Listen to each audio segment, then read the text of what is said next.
સુરતમાં ફરી એકવાર બેદરકારીના કારણે એક નિર્દોષ યુવકે જીવ ગુમાવ્યો છે।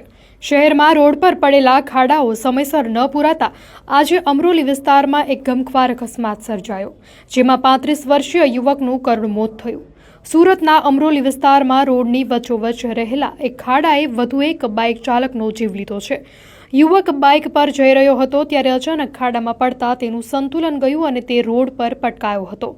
આ જ સમયે પાછળથી આવી રહેલા એક ટ્રેલરનું ટાયર તેના માથા પર ફરી વળતા તેનું ઘટના સ્થળે જ કમકમાટીભર્યું મોત થયું હતું।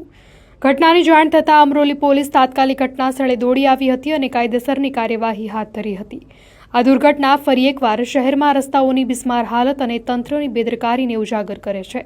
લોકોમાં તંત્ર સામે ભારે રોષ જોવા મળી રહ્યો છે અને તેઓ તાત્કાલિક ધોરણે રસ્તાઓનું સમારકામ કરવાની માંગ કરી રહ્યા છે।